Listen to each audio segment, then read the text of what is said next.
Hello, all. This is Corey Hall, founder and developer of Trading Agent AI by Brainchild AI, and we are back for part two of our Intro to Trading series, where we will discuss stock options.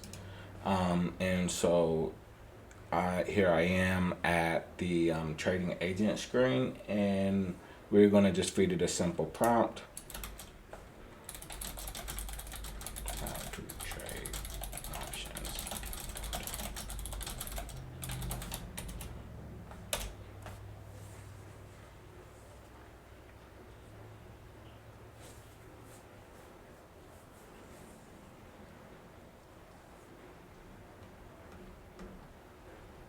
So, some of the key things you're going to need to know to trade options are, first, what options are. Options are financial contracts giving you the right but not the obligation to buy and sell an asset, usually stocks at a specific price, which is called a strike, by a certain day or expiration. There are two types of options. There's a call option, which is the right to buy, and there's a put option, which is the right to sell. So some key terms and concepts of options are your strike price, and that is the price at which you can buy and sell an underlying asset. Expiration date, which is the last day the option is valid. Premium, which is the price you pay for the option. In the money, which means the option has intrinsic value, profitable if exercised now. And out of the money, which means the option has no intrinsic value. At the money, strike price is close to the current price of the underlying asset. And so options have what are called the Greeks, which are risk metrics. And the five Greeks are the delta, which measures how much the option price changes with a dollar move in the underlying price. Gamma is the rate of change of delta. Theta is time decay, how much value the option loses each day. Vega is sensitivity to volatility changes in the option price, in the underlying price. And Rho is sensitivity to interest rate changes. And so those five Greeks are used to determine the price of the option contract. So some basic strategies for options are buying calls, which is a bullish bet, expect the price to rise. Buying puts, which is a bearish bet, expecting the price to fall. And the covered call is when you own the stocks and you can sell a call at a higher strike price to generate some income. And that's called an income strategy. And then there's a cash secured put, which is set aside cash plus selling a put, potential to buy the stock at a lower price. And so risk and reward. The maximum loss for buyers limited to the premium paid. For sellers can be much higher. So shorting a contract can have a much higher loss than what you got credited for selling it. And then your maximum gain for buyers can be substantial, especially calls. For sellers, limited to the premium received unless covered. And so some actionable starts to step is learn the basics, study options terminology and mechanics, choose a broker, find one with options trading capability. Typically you have to apply for options, and there's different levels depending on your broker. Paper trading, which is practice with virtual money before risking real capital. And start small. Use simple strategies, buying calls and puts before advancing. Monitor the Greeks. Understand how risk changes with market moves. And then there's some resources and some next steps. And options are complex and risky. Never risk more than you can afford to lose. And that's something that I had mentioned in part one of the series. And so let's see, what are some options strategies and how do they work?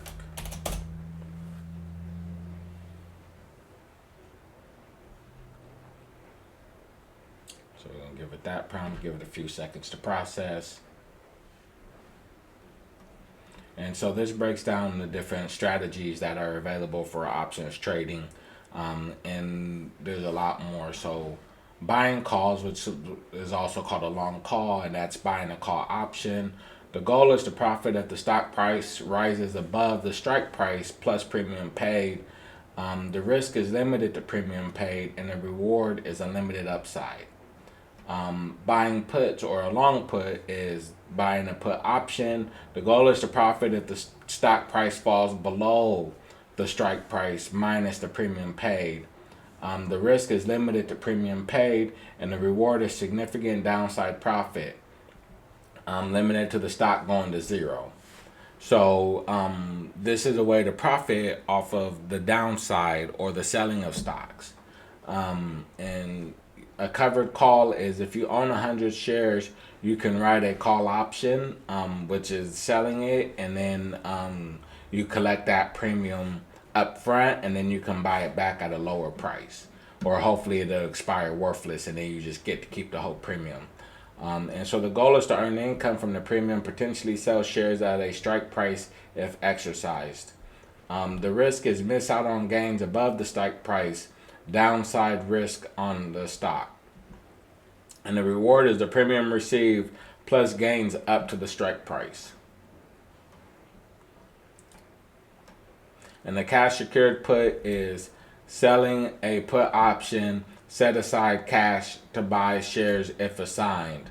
The goal is to buy stock at a lower price and to keep the premium if not assigned. The risk is you must buy stock if the price falls below the strike, and the reward is the premium received. And the vertical spread is essentially buying and selling a contract to create a spread that lowers the price. So a bull call spread is when you buy a call at a lower strike and sell a call at a higher strike. And a bear put spread is when you buy a put at a higher strike and sell a put at a lower strike. And the goal is to limit risk and reduce cost. And the risk is limited to the net premium paid, and the reward is limited to the difference between the strikes minus the premium. The iron condor strategy, set up an out of the money call or put, buy further out of the money call or put. And the goal is to profit if the stock stays within a range. Risk is limited to the difference between the strikes minus net premium, reward net premium received. Straddle. And so a straddle is buying a call and a put at the same strike price. The goal is to profit from large moves in either direction. The risk is limited to total premium paid, and the reward is unlimited upside if the stock moves sharply. And a strangle is buying a call and a put at different strike prices with the goal to profit from large moves in either direction. Risk is limited to total premium paid. Reward unlimited upside if stock moves sharply.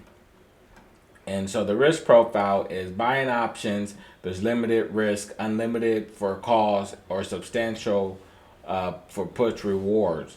And selling options is limited reward, potentially large risk unless covered or a spread. And spreads and condors define risk and reward. And so entry and exit points, when you expect to move up, down, or sideways and volatility matches your strategy. Exit before expiration at profit target, or if your thesis changes. So let's do a real example. So give me an example using Apple. Give me an example of long call using Apple.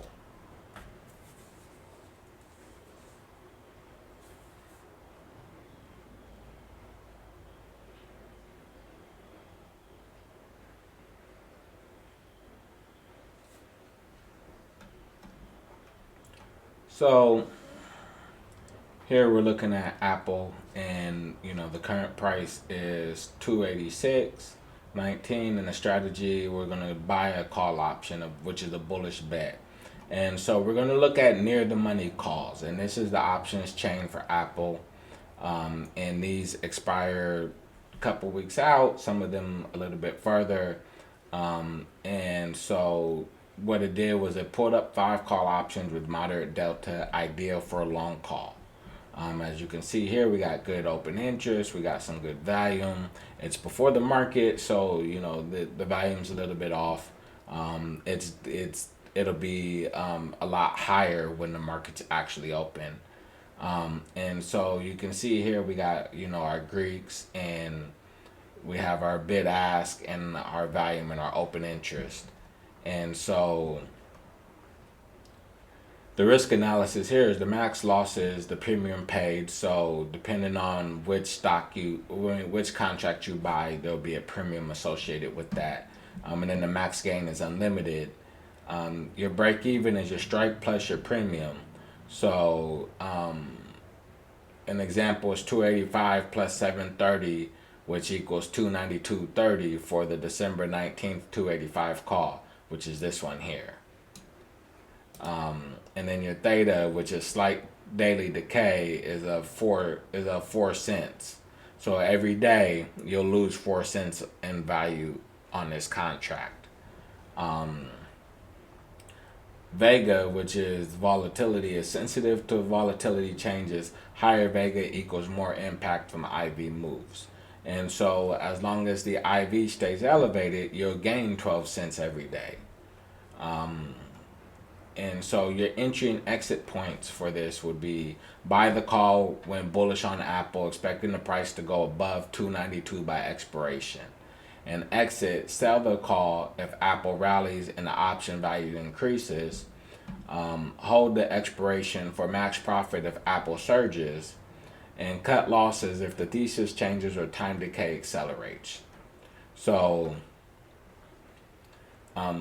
and so what that means is, if as you get closer, let's say it's December 7th and Apple's at 300 and it's still going up, then and you got this 285 strike, then you'll want to stay in, because as it keeps going up, it'll become more and more sensitive to price movement, and the value as it gets closer to expiration, the contract will become more and more valuable.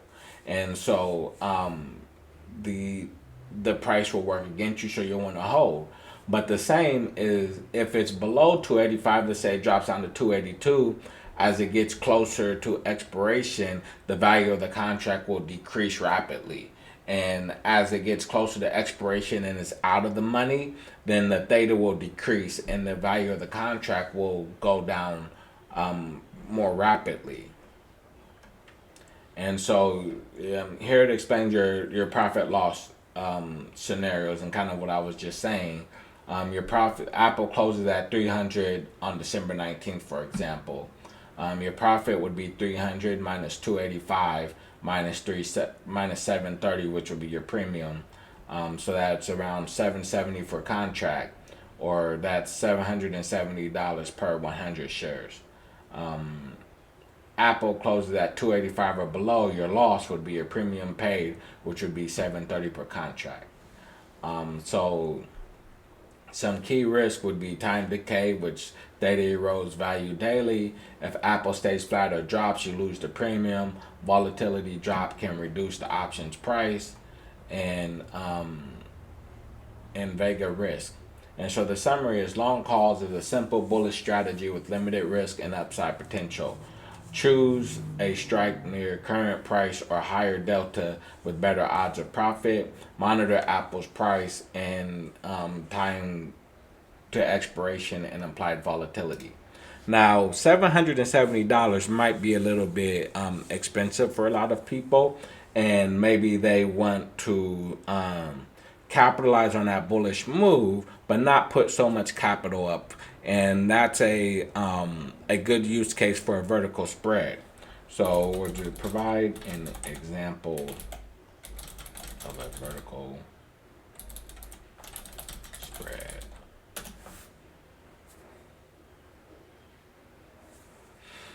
So let's look at an example of a vertical spread and get the breakdown of the mechanics of that kind of a trade.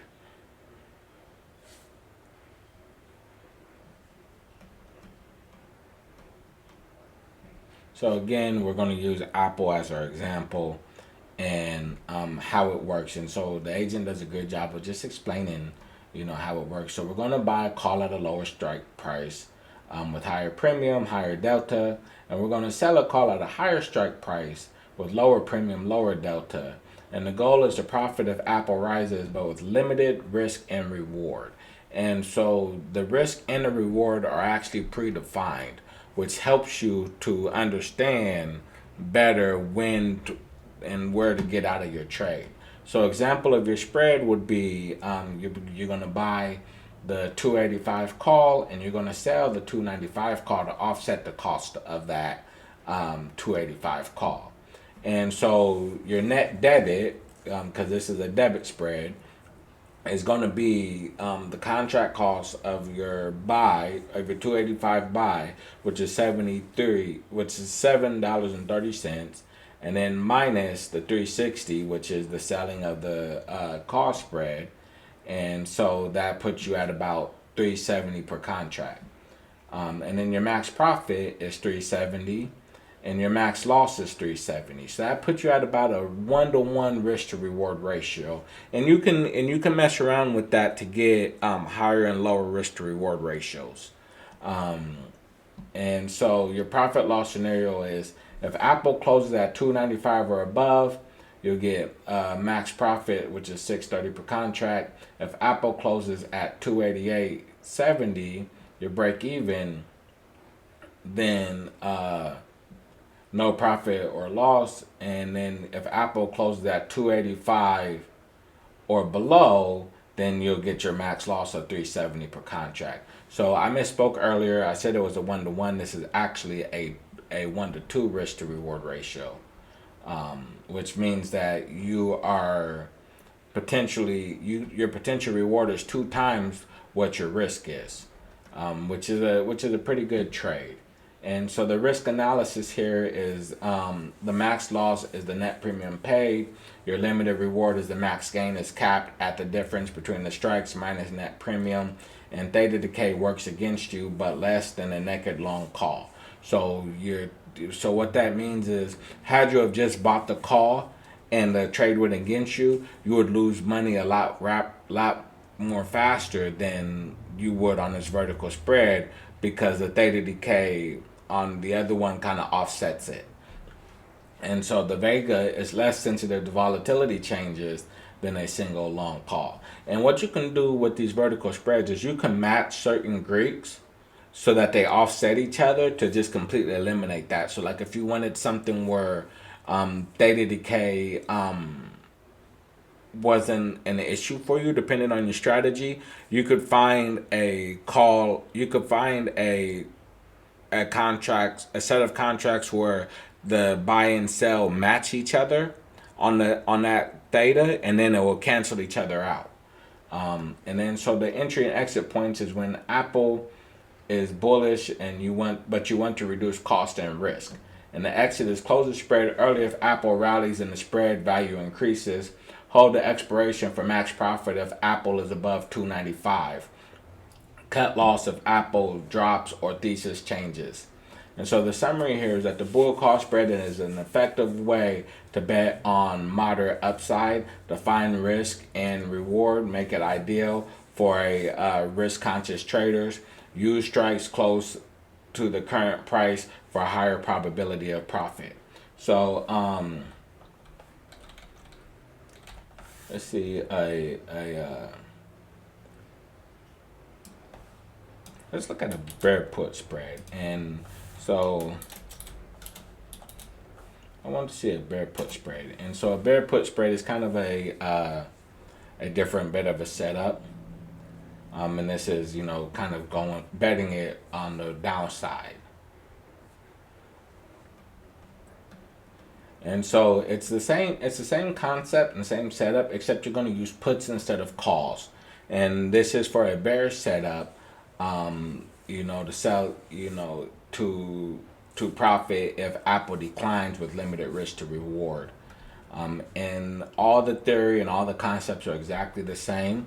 The difference is you're using puts instead of strikes, and so one of the powerful things with the agent is that if you can do like a technical analysis, which does all the charting and all that stuff for you.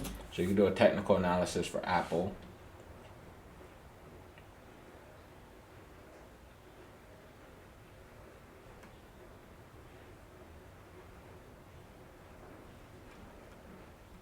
right? And it's going to look at your the current trend, which is short-term trend, is strong bullish momentum since late November with breakouts above 283.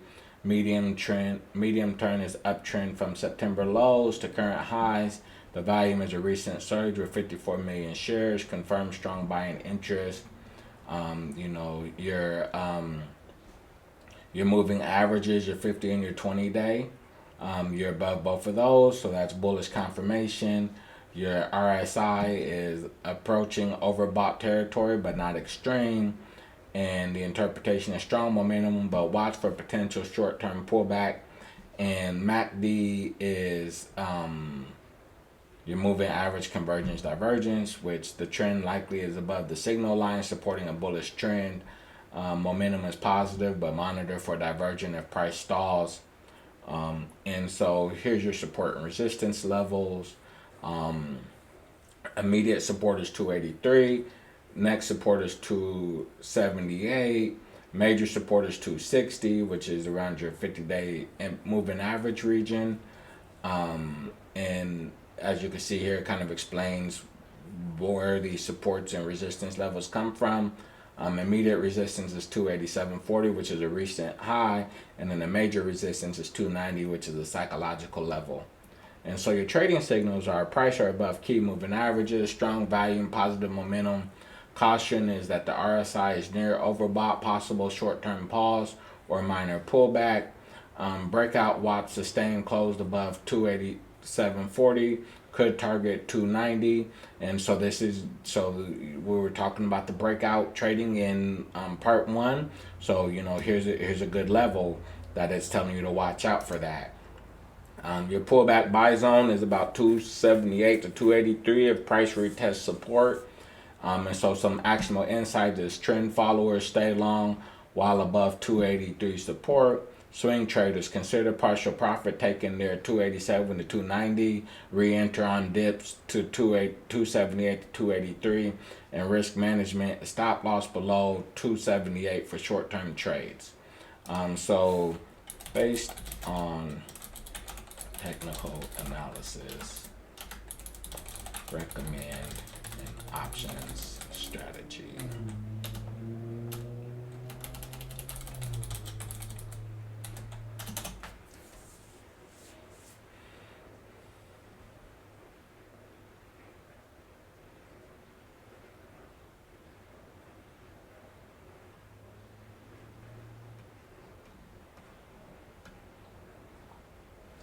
So, Apple options trade recommendation based on the technical analysis.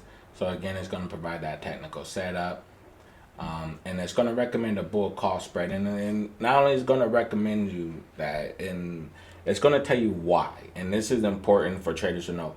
A lot of times you'll get alerts. Oh, watch this stock. Buy this stock, but it never tells you why. And so this is something that the agent does that I really enjoy is giving this explanation. So the trend is bullish, but RSI is near overbought, suggests upside may be steady, but not explosive.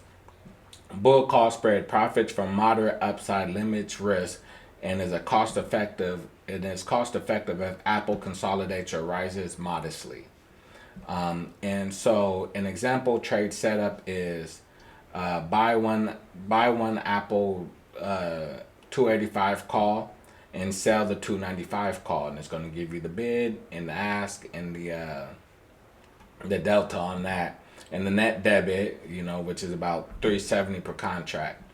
And your risk to reward profile is your max loss, which is the net premium paid, and your max gain, which is 630 per contract. Your break even is about 288.70, and the probability of profit is higher than a naked call, as Apple only needs a moderate move up. And so your entry and exit points is enter now while price is above 283 and momentum is strong. Exit and profit target if Apple approaches 295 before expiration. Consider closing early to lock in gains. Stop loss if Apple closes below 278. Consider exiting to limit loss. And so some risk notes is that time decay works against you, but less than the naked call. Volatility drops in IV could slightly reduce spread value, but impact is limited in a spread. And so the bull call spread aligns with current bullish trend and technical signals. Define risk and reward. Ideal for a market that's strong but may pause after a breakout. Actionable now. Enter while Apple holds above the 283 support. And so that's how the agent breaks down a vertical spread and gives you a recommendation or an option strategy based on a technical analysis. Not all strategies are good for all scenarios, and the agent is very good at being able to, based off of the trends and analysis, recommend the appropriate strategy for you to help you find highly profitable trades and make sure that you are applying the appropriate strategy for the appropriate trend in your setup or in your ticker. Not all strategies are universally applicable in all markets, and so having the right strategy for the right market is highly important to making profitable trades. And so I hope this helps you understand how to use the agent for options trading and define options trade using this agent and being able to understand why it's making the recommendations and the setups that it is. Thank you, and if you like, please like and subscribe.